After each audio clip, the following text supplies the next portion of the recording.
Hello and welcome to the Parkinson's Foundation's Florida chapter, Women in PD.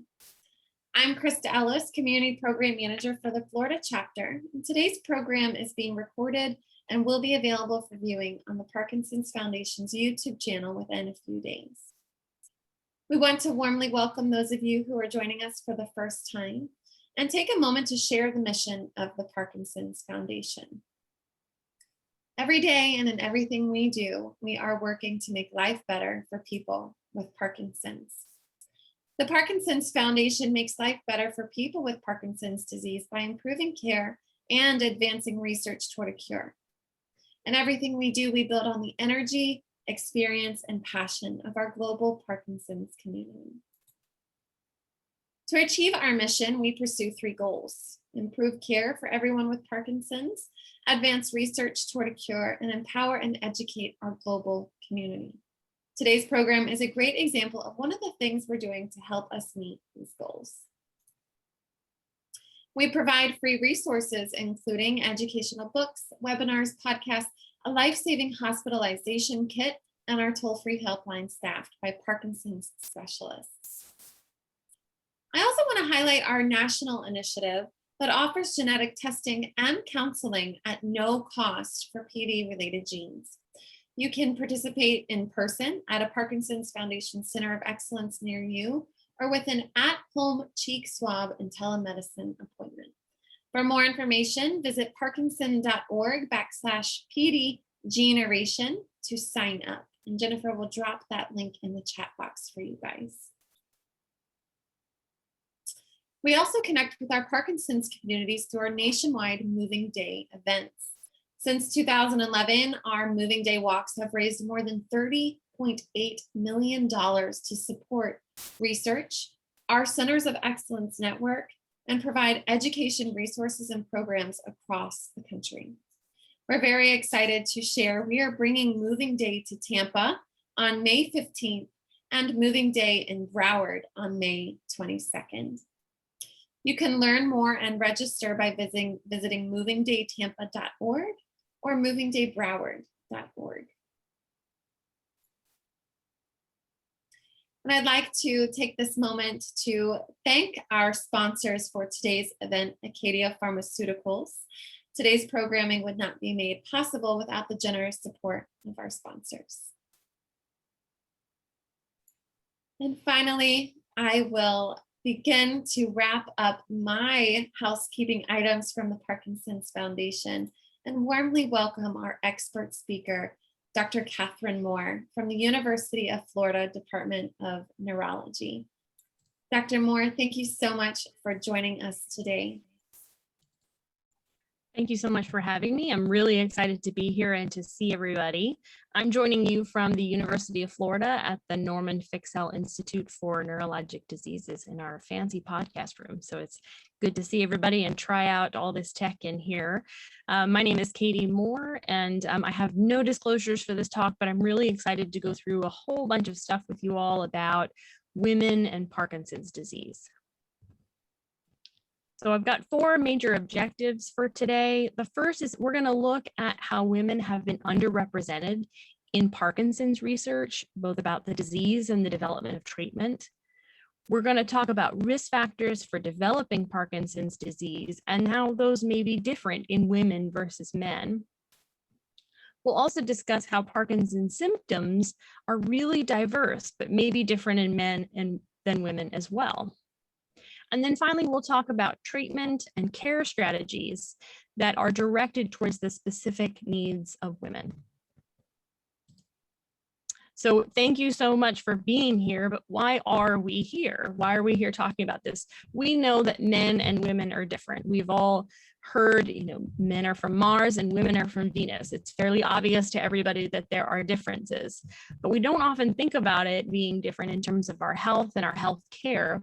But there are clearly sex and gender differences that can drastically impact your health. And that includes across a whole variety of diseases, including Parkinson's disease.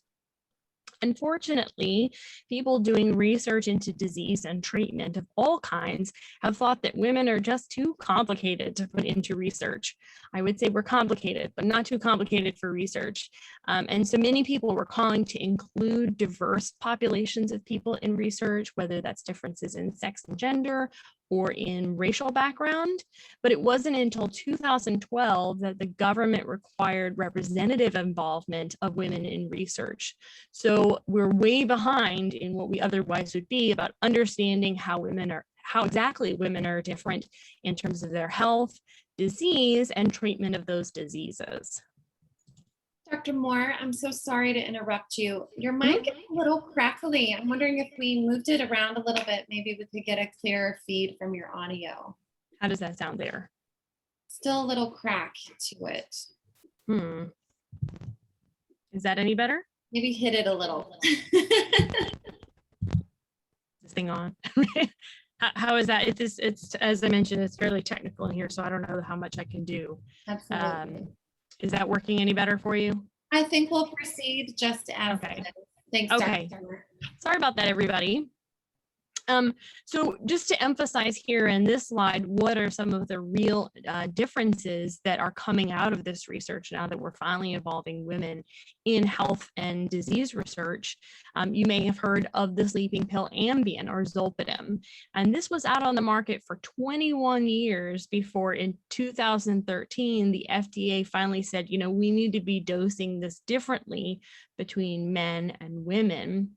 And in 2014, after research that identified unique risk factors for heart attack and stroke in women, the organization that kind of heads up the recommendations for these things, the American Heart Association and the American Stroke Association, finally released guidelines for preventing stroke in women, where we didn't have those before. So who benefits from research specific to women? I think we all do, including a representative sample of women in research, and then analyzing the data from that research to be not only for general approach to disease, but gender-specific things can really benefit not only women, but everyone.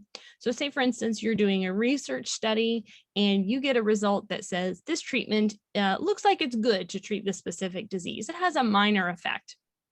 But then you analyze just the women in the study and just the men in the study, and you find it's really helpful for women, but not helpful at all for men. It's important for us to know those differences so that we can prescribe that medication appropriately.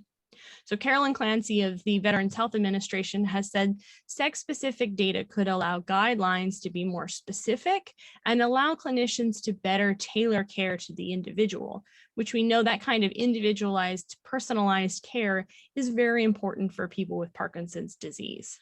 So I'd strongly encourage you to consider participating in Parkinson's research, which is one of the aims of the Parkinson Foundation, because it's only through your working with researchers and clinicians that we can understand how to better care for you and people like you.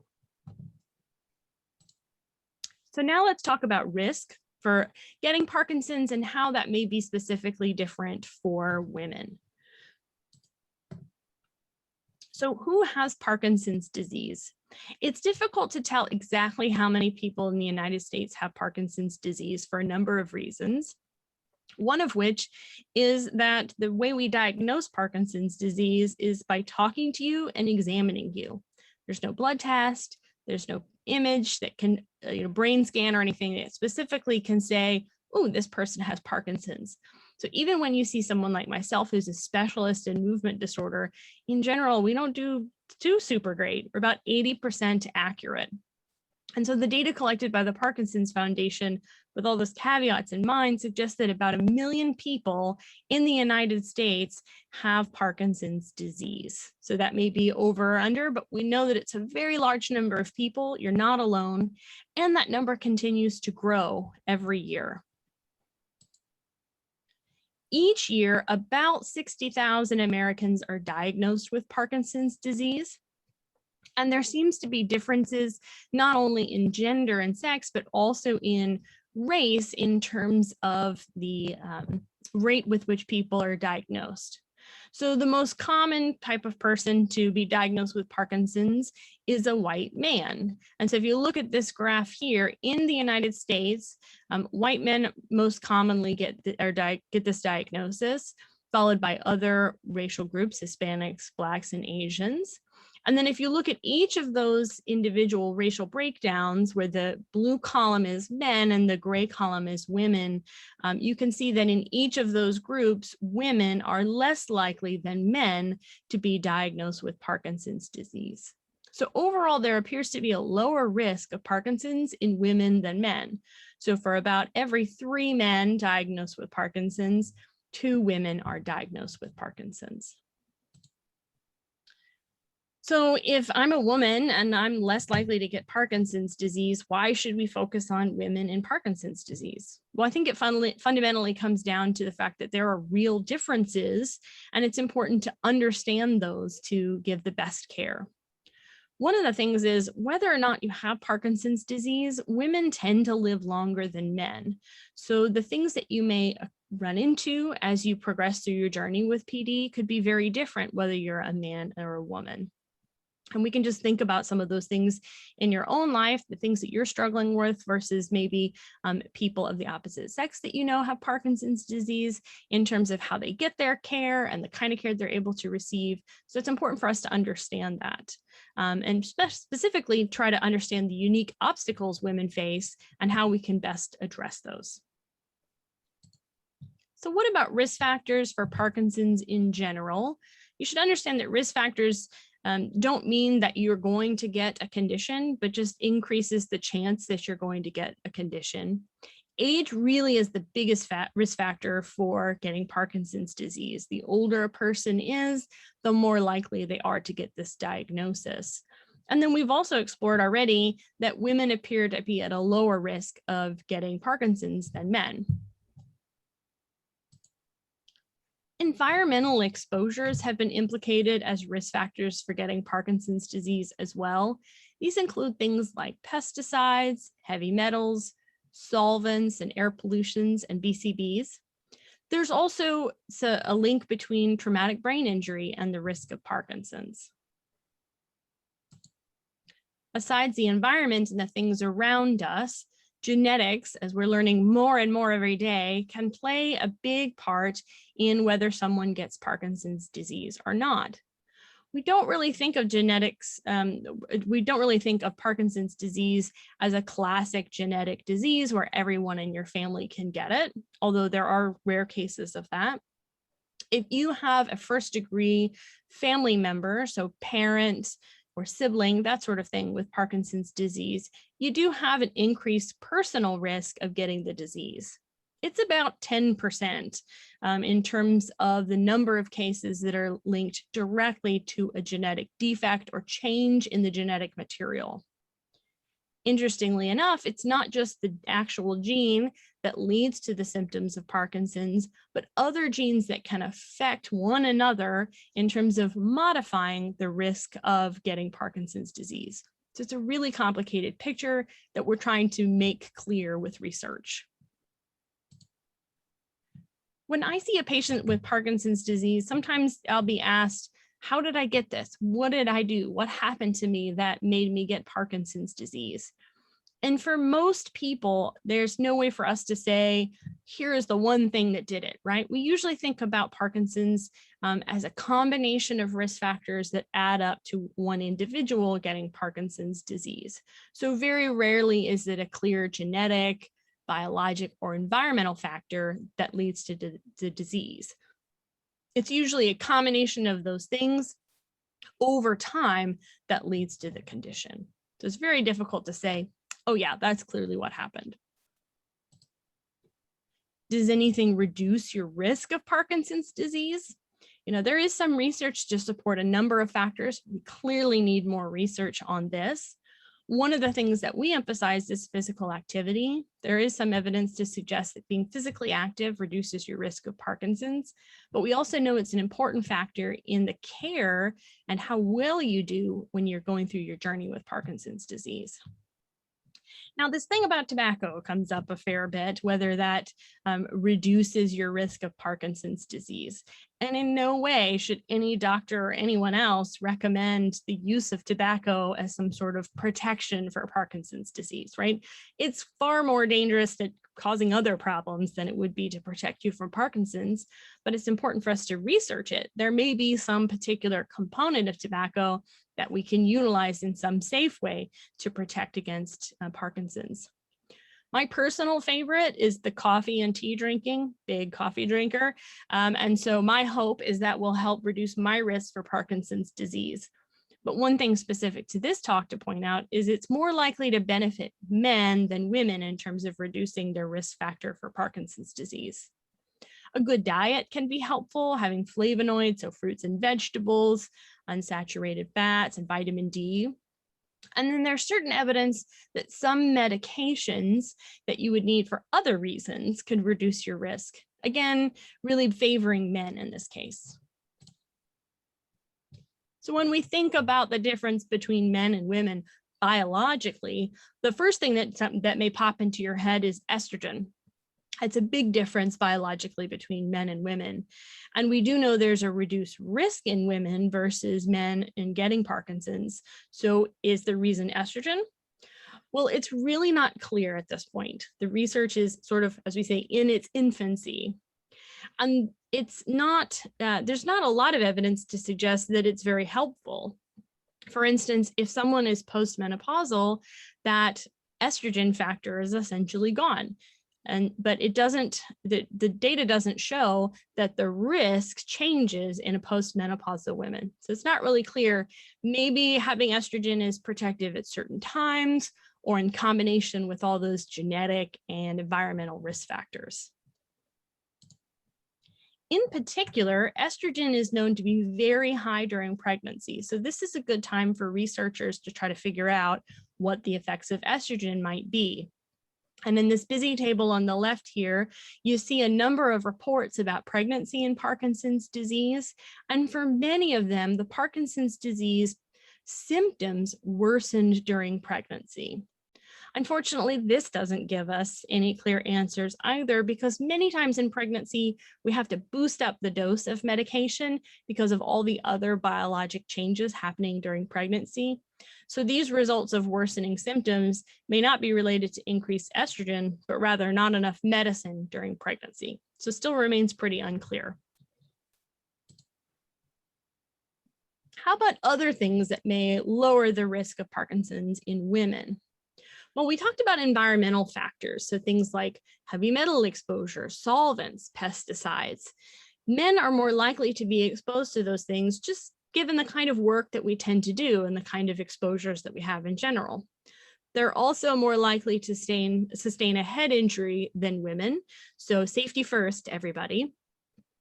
And then, like we keep emphasizing, there may be undiscovered biological differences between men and women we just haven't found out yet. So research is really not giving us a clear explanation as to why men are more likely than women to get Parkinson's disease. So now we're going to switch over to thinking about the symptoms of Parkinson's disease and how they may be different between men and women. You may know that Parkinson's disease can involve a whole host of symptoms, both motor and non-motor symptoms. As I go through this list, I want you to think about what symptoms you have and when in the course of your illness or your disease, you started to develop those symptoms. Sometimes motor symptoms come first, sometimes non-motor symptoms. It's different for everybody. And the combination of symptoms that one individual may have can be very different than the next person. So again, emphasizing that this is a very individualized condition. That being said, in order to diagnose someone with Parkinson's disease, you have to have certain motor symptoms. Because remember, that's how we make the diagnosis, is your symptoms and your physical examination at the doctor's office.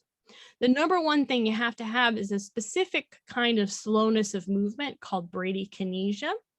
And then you may also have one of these other things like tremor, rigidity, meaning stiffness, or trouble with balance and falls, which we call postural instability. So you have to have the slowness of movement, the bradykinesia, and then one of those others to get the diagnosis.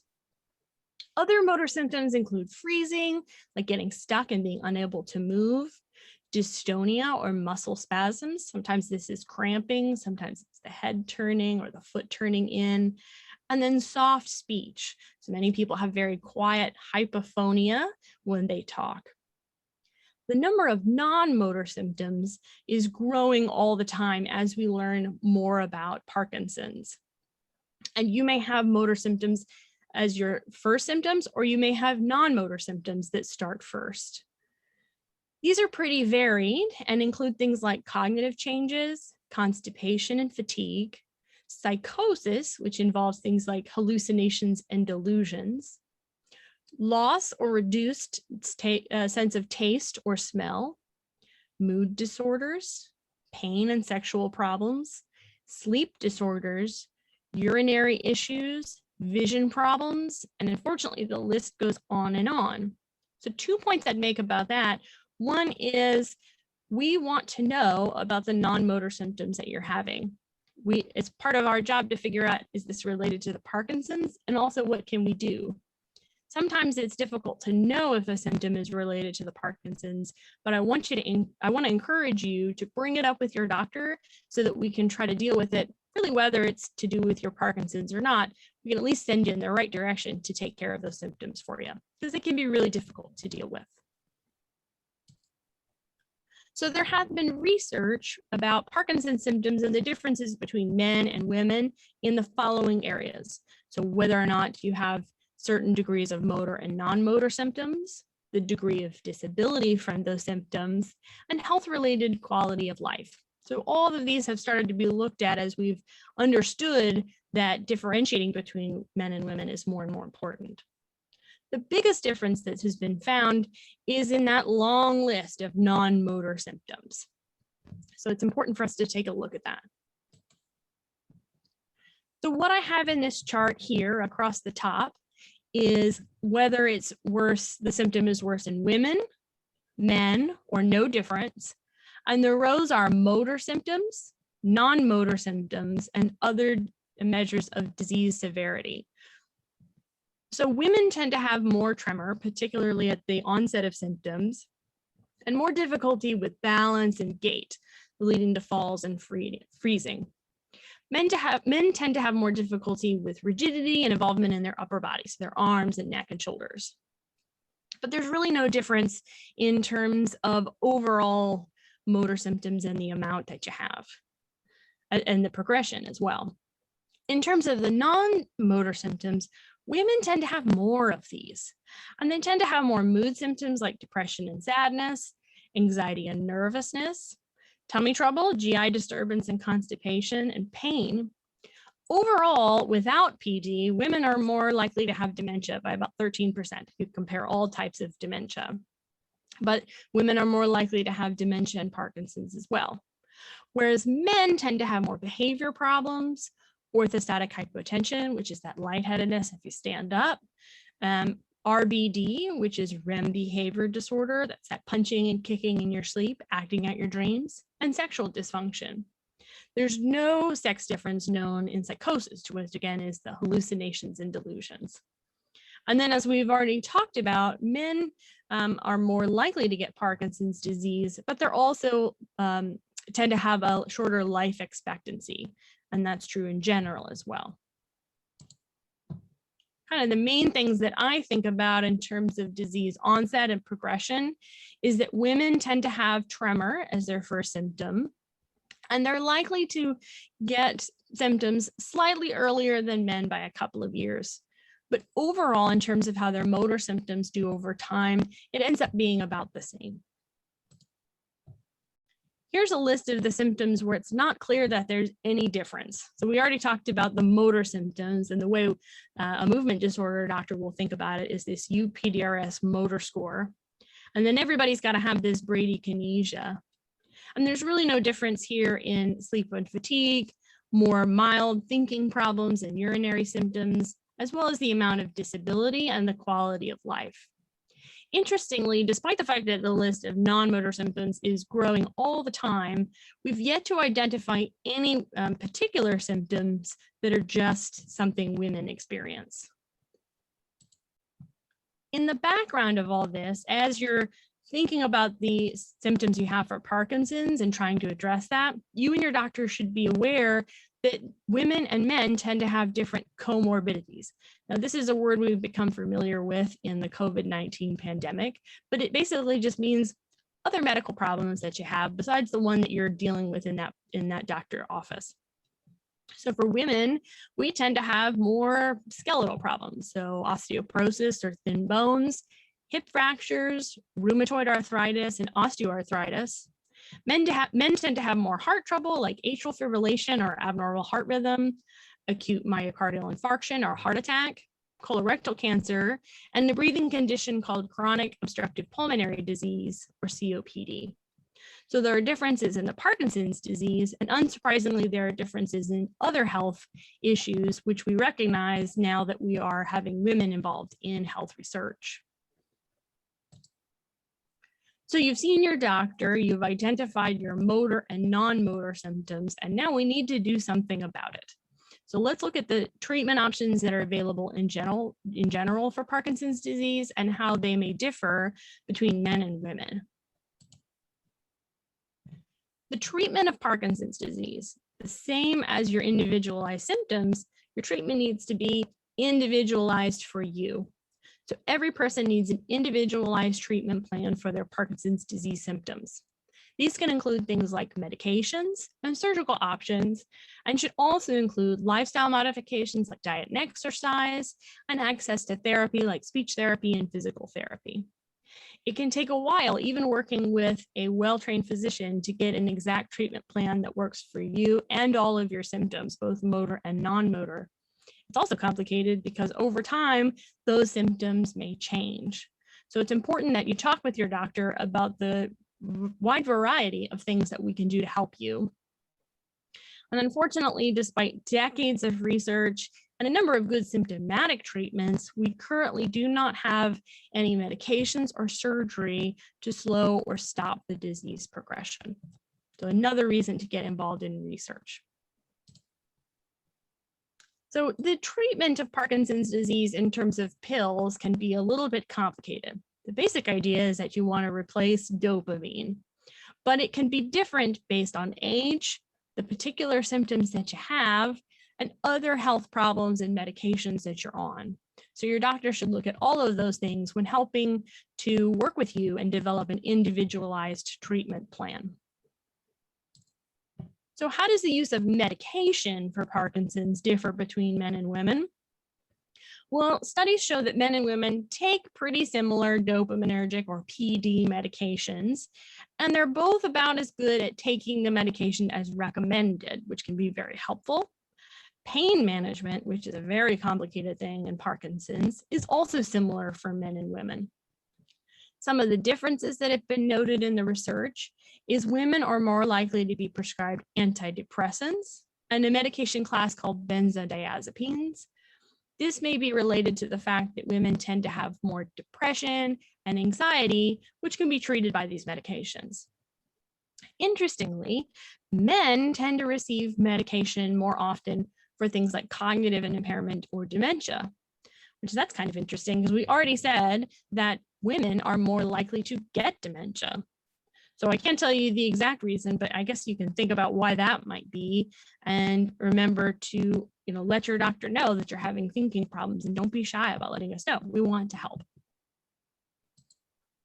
Here's a big thing for us to be thinking about in terms of the difference between men and women, and this is particular to motor symptoms. So women have an 80% increased risk of something called wearing off, and this can involve both motor and non-motor symptoms. Wearing off is when you start to lose the amount of medication in your bloodstream that's going to your brain, right? So you start to feel the dopamine wear off. You can have things like tremor coming back, more stiffness and slowness. Sometimes people have anxiety or nausea, difficulty breathing, all kinds of things that can come out as you're wearing off. So you can see this could be a really uncomfortable thing that you're having to deal with on a day-to-day basis, and it's much more likely to occur in women. The other thing that's more likely to occur in women is something called dyskinesia. So dyskinesia is a broad term we use to describe involuntary movements as a side effect of medications in Parkinson's disease. So not tremor, but more of a little bit, it can be a little bit of a wiggle like this, or even bigger movements that are dance-like in nature. So your doctor may ask you about those, and there are things that we can do to address those symptoms. So I'd encourage you to think to yourself, do I have any wearing off? Do I have any dyskinesia? And definitely talk to your doctor about that, because it can be a matter of adjusting your medications to make those symptoms much improved. Over time, the medications become more and more difficult to totally resolve the symptoms or reduce them significantly. And there are surgical options that are available when we get to motor complications like motor fluctuations, being on and off and not having a steady state of medication, those dyskinesias, the wiggly movements, and dystonia, again, those pulling and cramping. We do both of these here at the University of Florida. And so I want to tell you a little bit about it. The Duopa pump is a feeding tube that goes directly into the small intestine and slowly but continuously releases dopamine into your small intestine and bypasses the stomach. So it helps with smooth absorption of the medication and can cut down on things like motor fluctuation and dyskinesia. We also do a lot of DBS, or deep brain stimulation surgery, and you can see me here in this picture working with a patient who's currently getting this surgery. This has been shown to be a safe and effective treatment for things like motor fluctuations, dyskinesia, and dystonia. It can be very helpful for patients. These are things you should be talking to your doctor about in addition to medications. So there's some interesting differences when it comes to men and women and deep brain stimulation surgery. The women with Parkinson's who receive DBS are reported to have greater gains or greater improvement in quality of life than do men. However, women are less likely to get DBS for the treatment of their Parkinson's disease. So even though they tend to benefit more, they're getting the treatment less. Another thing for us to be thinking about. So finally, the next class of treatments, so you've got pills, you've got surgery, and now you've got a whole separate group of treatment options, are lifestyle modifications like exercise, really important, and diet, and things like speech therapy, physical therapy, occupational therapy. All these things can be tremendously helpful for the management of symptom and improvement of quality of life. But there are a few studies that tell us whether men or women are more or less likely to engage in these kinds of changes, and whether there's a difference of how the changes will help men versus women. So what might be some of the difference in terms of why men or women get more or less of these treatments? From what we understand, there are a couple of things. One might be your preference, the kind of things that you would like to try for your treatment, and the perceived risk of what some of these treatments are, whether they be pills or other types of medications or surgery. Your physician may have certain presumptions about these things too, both in their comfort of prescribing medications and other therapies and what they think that you would want. And of course, there are other health conditions and comorbidities, again, that's coming up, which we know are different between men and women. So I want to encourage you to advocate for yourself, speak to your neurologist about what the best treatment options are for you, the same as you would bring up, all the symptoms that you have. It's important to have that dialogue so that we can help with your quality of life and treatment. So that brings us to the care of women in Parkinson's and how do we effectuate all these treatments. So I'm going to kind of walk you through this figure. This is one of a recent paper out by Dr. Bloom and Dr. Oken and others talking about our philosophy when it comes to taking care of people with Parkinson's disease. So we always say that the person with Parkinson's disease and their family is the sun, and we all orbit around you and try to improve your quality of life as best we can. So there are different circles of orbit in this figure that go from you definitely need us you're less likely to need these different specialists. So you definitely need a general practitioner, primary care doctor to help manage again, all those comorbidities, cancer screening, all the important health stuff that you need. And you definitely need a neurologist. If not that, then a movement disorder specialist, if at all possible. Those people are going to be very important to help manage your care. Most people with Parkinson's are also going to need to access these folks in the green circles here. And that includes things like physical, speech, and occupational therapy, social work and dietitian. And for mood issues, psychiatry and psychology, and cognition as well can be addressed with neuropsychologists. And then finally, just as the symptoms can be wide and varied and complicated, so are the number of specialists that you can engage with to improve your quality of life. So these are in the blue circles and include things like a geneticist, a urologist or bladder specialist, pain specialist, sleep specialist, sex therapist, pharmacist, a whole host of different specialists that can be helpful in improving specific issues that you're dealing with. I mentioned that seeing a neurologist specifically is important to your care, and there is good data to show that a neurologist being involved in your Parkinson's care can improve outcomes significantly. You're less likely to be placed in a skilled nursing facility. You're less likely to have a hip fracture. You're more likely to get things like PT, OT, and speech, which are very important. And you're overall less likely to have death from Parkinson's. So I encourage you to get yourself a neurologist, if not also a movement disorder specialist like me, because we specialize in Parkinson's and other movement disorders. Now, when it comes to getting a doctor, evidence suggests that women with Parkinson's take a longer time from the onset of their symptoms to get to a diagnosis, as well as to get to a movement disorder specialist. And if you're anything like me, you don't like to wait forever for things. And so women are more likely to be unhappy with that whole process. But that makes sense, right? So when I think about what could be the reason that we're not recognizing women have these symptoms, it starts in medical school. So you see here on the left is a drawing from 1886 when Dr. Gowers drew what Parkinson's looks like, right? When this was before levodopa, so everyone sort of had this appearance. And that picture has been used from then until now to teach medical students and other types of health students what Parkinson's looks like. So if they're not a neurologist and they're out in the community dealing with other things, they may see you as a woman and not even think, oh, Parkinson's might be what's going on. So Dr. Armstrong and Dr. Oken released this paper late last year with new pictures, new images of what Parkinson's disease can look like. And we know that it's different for in terms of the types of symptoms that you have, but also the types of people that can have Parkinson's. So women, young, old, people of color. So it's a whole variety of people. And we're hoping that the use of these new images will help teach students what Parkinson's can look like. But in general, we know that women are less likely to see a neurologist for Parkinson's, which again is so important for the overall outcomes that we think about, like hip fractures, being placed in a skilled nursing facility, etc.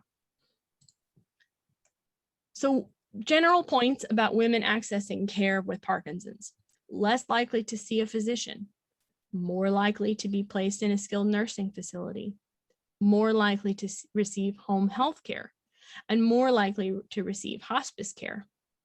Now, one isn't causative of the other than maybe that skilled nursing facility thing like we talked about. So let's look into some of the reasons why women may be more likely to be in a skilled nursing facility and get this additional care. I want to emphasize that hospice care can be really good and can provide a lot of support that you and your family will need when things become more difficult with your Parkinson's. So when I say more likely to receive hospice care, I'm not necessarily saying that's a negative outcome, but it's something for us to be paying attention to and understanding as we care for women with Parkinson's.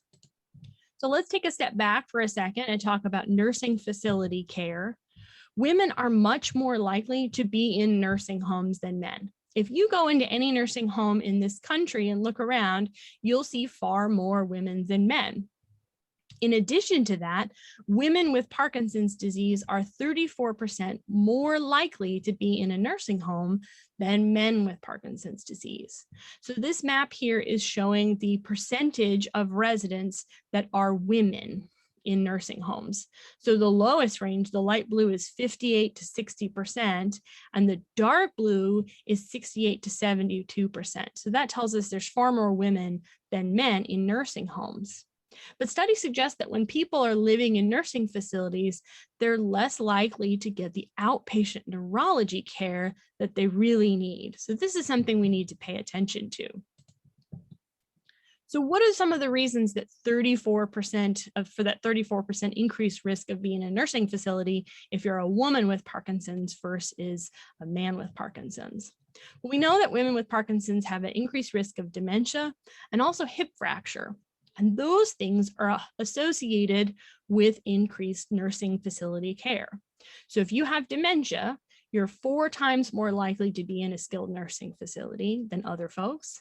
And if you have a hip fracture, you're twice as likely to be in a nursing care facility. So women with Parkinson's have an increased risk of those risk factors for being in skilled nursing. There are a whole bunch of other reasons that people may not get the medical care that they deserve. Then those are barriers both to men and women. It may be that you're uninsured. We have a number of patients in the 19 to 64 age range, so pre-Medicare, who are uninsured, and that may make a big limitation to folks.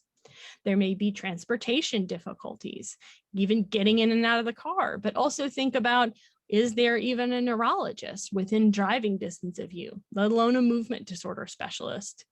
You may have social isolation, financial constraints, and physical mobility issues, all of which that can prevent people from getting the medical care that they need.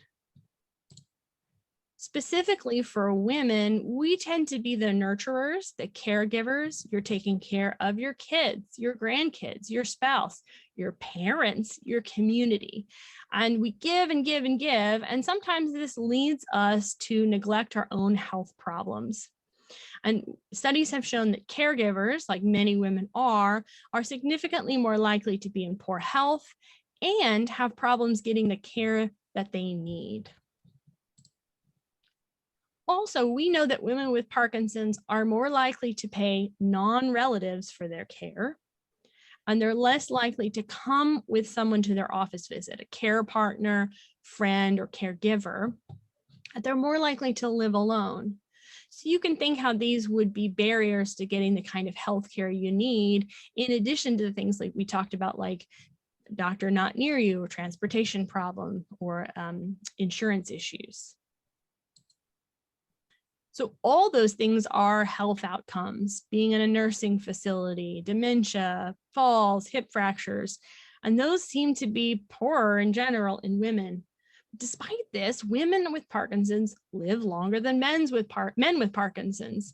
So it's important for us to understand why this is, how we address it, and I think it's going to benefit not only women with Parkinson's, but the care of all people with Parkinson's. So let's wrap it up. You guys have been paying attention really great. I appreciate it. So I just want to review. There are some clear differences between men and women with Parkinson's. Women are at a lower risk of developing Parkinson's. And I, for one, am going with the coffee theory and drinking as much as I can. But women with Parkinson's are more likely to report certain symptoms. You may have more non-motor symptoms than our male counterparts. You're more likely to experience dyskinesia, that wiggling movement, and wearing off symptoms. But on the flip side, less likely to receive DBS, be cared for by a Parkinson's specialist, and to receive appropriate medical care for their Parkinson's. So as Krista mentioned at the beginning of this hour, the Parkinson's Foundation has a big initiative to help address the issues with women in Parkinson's and have developed this patient-centered initiative called PD Talk. So if you are interested in looking at the report, it's at parkinson.org/womenandpd. And as Krista was mentioning, there's the 3-part aim of research, care, and education. So we've already talked about how research is important, being inclusive of others, both along sex and racial lines. That's really going to help us all in understanding the subtleties and really the big differences in Parkinson's disease. This leads us to have improved care, personalized care to meet the specific constellation of symptoms that you have, with greater accessibility to doctors and other types of care and communication with those specialists, and education and empowerment to get what you need best for your Parkinson's disease. And again, I want to emphasize that my recommendation for you to advocate for the kind of care that you need. We often don't ask for the things that we need as women. I want to encourage you to do that. So on behalf of the University of Florida, the Norman Fixel Institute, thank you so much for having me. I've included this picture so that you know you're not alone. There are a lot of women that are trying to help meet some of these aims. This is myself and my other co-fellows, all the ladies here at the University of Florida. So thank you from all of them. Thank you so much, Dr. Moore. Really appreciate that. And I learned quite a bit just listening to you. So I thank you for sharing your knowledge with our participants today. Absolutely. I got a couple of questions that came in through our registration that I'd like to ask you. We have a woman who was recently diagnosed. She says she doesn't feel like she needs medication and wants to know if she's hurting herself or the progression of her Parkinson's disease by not taking medication. Yeah. This is a really good question, and one that we get a lot. The thing that I would start with by saying is that the medications and treatments that we have for Parkinson's disease are for the management of symptoms, and unfortunately do not slow down or reverse Parkinson's disease. So by delaying medication, you're not making the disease progress faster or missing out on some opportunity to stop or slow the disease. That being said, it's important that you talk to your neurologist or Parkinson's specialist about the symptoms that you do have, because it can be important to treat some of those that may lead to falls or other problems like pain. But if you feel like your symptoms are mild and not bothersome at this point, there's no particular reason that you should rush to start medication, just whenever you're ready. Great advice. Thank you. We have someone who has implications for Parkinson's disease, and they're postmenopausal. Are there risks of treatment if they fall? With osteoporosis, I'm sorry, I left that piece okay. I didn't quite understand the question. So if I'm understanding correctly, risks of falls with osteoporosis, is that right? Sure. So she writes, are there postmenopausal implications for Parkinson's disease other than osteoporosis? And then writes risks of falls. Okay, I'll do my best here. So I think, there are a lot of changes that clearly happen when you go through menopause and you're postmenopausal. And clearly the osteoporosis is a big deal. We want to have your bone health be important, because if you have a fall, you can have a major fracture, and that can, as we talked about, lead to being in a skilled nursing facility. It can also affect things like sexual health, bladder health, and other issues that are more specific to menopause in particular, rather than Parkinson's. But as you can see, sexual health and urinary health can be symptoms, or symptoms in those areas can be related to your Parkinson's disease. So it's important for you to work with your Parkinson's specialist and your general health doctor to help treat those symptoms as best we can. But I think research over time may show more things that are specific to that time in our lives. Great, thank you. And I just want to share a comment that someone has written to us. She says, I fought taking the medication for a year, and once I gave in, it made a big difference. I finally understood how important it was to focus on quality of life. Thanks for sharing that. Yeah, thank you for sharing. I think it can be a big change, especially if you're not used to taking medication. It can be a really big change. And sometimes what I'll say is, you can start medicine, and if you don't like it or you don't think it's worth it at this point, everything can always be stopped. So that's something to think about too. Yeah. Okay, so another question they write, what is your best recommendation for dealing with the emotional challenge of living with Parkinson's? Ooh, yeah, this is a big one, right? Um, I think it's an individualized thing. One of the things that can be helpful for some people is to find a community of people with Parkinson's like you have here, and to be involved with others and share your story. For some people, it involves having a counselor or someone specifically to help you with those emotional issues. It's important to note that depression, anxiety, apathy, mood problems like that can be symptoms of Parkinson's disease. So it's okay to be sad when you get this diagnosis, right? That's normal. But on top of that, we often see patients like their first symptom is anxiety. So be sure to talk to your doctor about the emotional symptoms that you have, because we can really help with medication as well. I would say family and friends, getting a counselor and making sure that you have the best treatment if that's appropriate for you is sort of the three-pronged way to go. Thank you. We had a question come in from a woman. She's asking, what are the options for women who have bladder issues and Parkinson's? Bladder issues and Parkinson's. Yeah, so bladder issues are obviously it's quite a big topic. And sometimes we're able to make suggestions. For instance, if you're up going to the bathroom all night long, I would recommend things like, not drinking water a few hours or other fluids a few hours before bedtime, avoiding liquids and foods that irritate the bladder, like unfortunately coffee and alcohol can irritate your bladder. But oftentimes, remember that patient is the sun and we go out in the rings.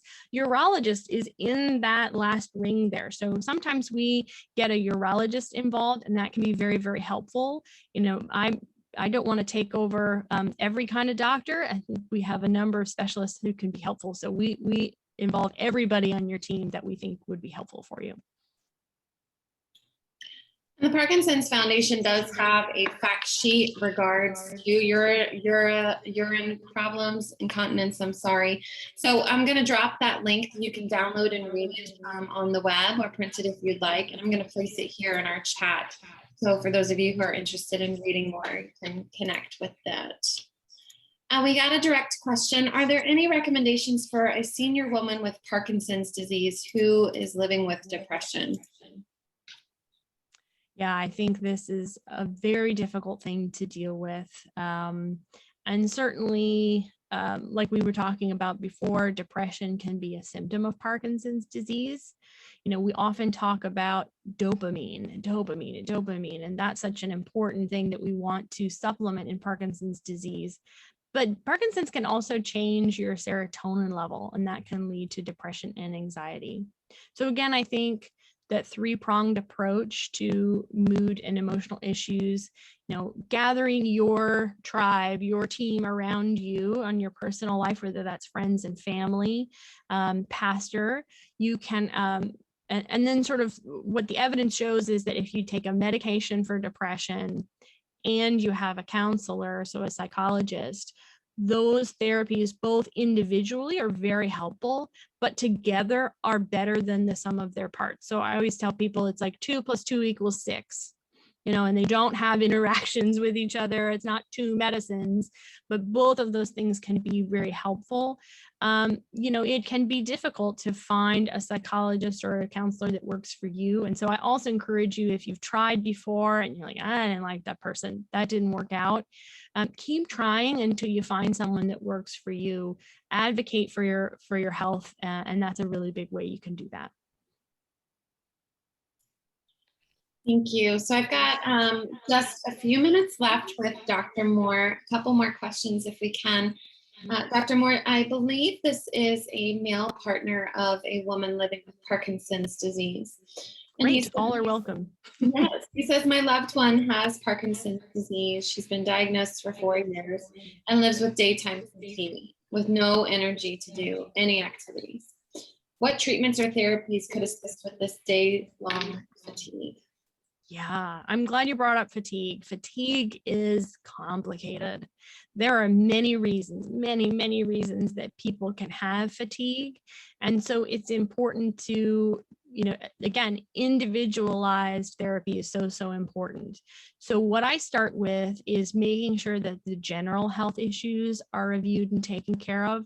Thyroid problems can make you fatigued, for instance. Low blood pressure can make you fatigued. Then I talk to patients about their sleep, if we need to address sleep issue, because you got to have good sleep so you're not fatigued. And then it may be other issues like the motor symptoms aren't well controlled. If you're dealing with tremor all day or rigidity all day, that can make you fatigued. Sometimes we have a really hard time getting fatigue under good control.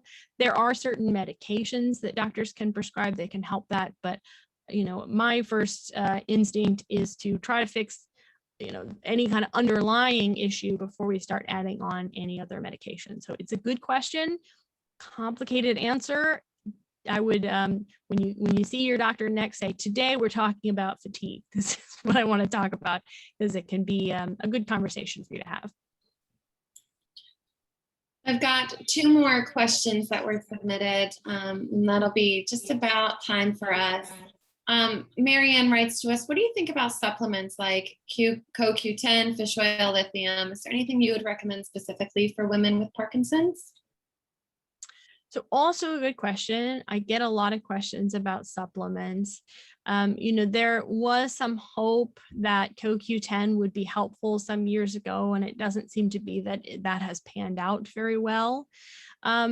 And I think, if you are getting a well-balanced diet and you've not been diagnosed with any vitamin deficiencies, that taking a 1 a day like Centrum Silver or something like that is going to be perfectly fine.